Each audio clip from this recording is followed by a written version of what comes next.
All right, everybody, Quinn here from Tactical and Practical. You're looking at my new Franke Affinity 3 12 gauge shotgun. We'll talk about this probably separately. And atop this 12 gauge right now is the Vanguard RS VI 1:6x24 Riflescope. Why put a scope on a shotgun? Well, why not? No, in all seriousness, actually, it was turkey season, spring turkey season down here in Texas, and I'll show you this gun is empty. Nothing in that gun. Gun's empty. Spring turkey season in Texas, and I wanted to obviously get a shotgun. I might shoot some skeet and trap with this gun, but it's not uncommon to use a scope for turkey, and really what I wanted to do with this RS6 was see how well it can hold zero under pretty brutal conditions. I had this scope on my Savage BNS R22, the bolt action 22, and it was doing a great job. I was putting bullet on top of bullet, but that's not going to tell you a whole lot about how well a rifle scope can hold zero under more significant recoil loads, and it doesn't get much more significant than a 12 gauge shotgun running deer slugs. Here was the idea. A 12 gauge shotgun, maybe if you're under 100 yards, is maybe the most versatile gun you can buy. You can pretty much take any kind of game with it that you want. And I was out in the field for this turkey hunt, so I had birdshot, but there was a pretty good chance that a pig might show up, and you're not going to kill a pig with birdshot, so I wanted to bring these 12 gauge slugs.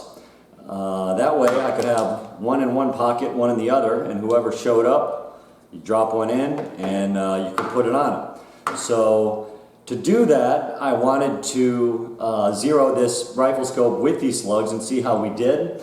I just ordered a bunch of the Remington managed recoil 12 gauge shotgun shells that are supposedly 45% less recoil. They didn't come in time for this trip, and I had to go to the range the day before the trip, so I ended up buying the Winchester Super X. These are the full Monty shotgun slugs. They're the 1600 feet per second, and I don't know that there is a heavier round that I could run through this gun. So we took it to 25 yards. We put a slug down range. We were 6 inches right, made an adjustment. We were 2 left, 1 high, 1 more adjustment, about the same spot, then finished up the adjustment, and we were right on the bullseye. Took it straight out to 100, and I ran an additional 12 slugs down range, and the last one was on bull at 100. So if you're looking for a Lpvo that can hold it zero no matter what kind of loads you're going to make it stand up to, this Vanguard Endeavor RS6 is something that you want to consider on your list. It does have the red dot. It is daylight bright. I took some stills in the field. I will share them here as part of this video so you can see what it looks like when it's out in the field. It is 1:6. Probably a comparable competitor you might consider, say, the Vortex Viper, like PST Gen 2. I think that retails for a little bit more than this does, on the order of like maybe 33% more, but this has all the same features, and it comes in at about 5 ounces less. It's about a 17 and a half ounce rifle scope, and I think that Viper comes in at about 22 and change. Fully multi-coated. The red dot is daylight bright, fully adjustable, and it does have a on-off switch stop in between each brightness setting. So once you get it where you want it, you're just 1 click away from on-off. It's got the capped adjustments, and obviously you can spin it up and down. It's got Hoya extra dispersion glass.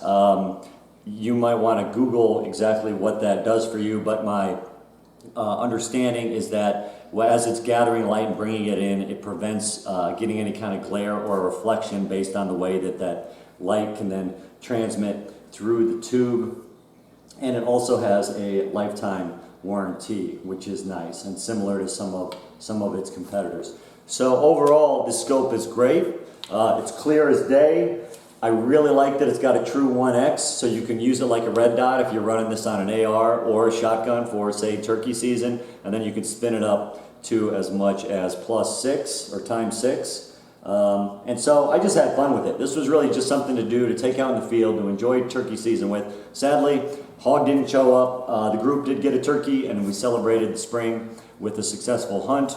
But I was just really blown away by how well this scope did when I was running the heaviest load that I could through it, and it held 0 with no problem whatsoever. Vanguard makes really good products. Check them out. They are based in the USA. I know a lot of scope manufacturers are outsourcing their production. You're seeing like Myanmar, Malaysia, some in China, to really retain control over quality assurance, quality control.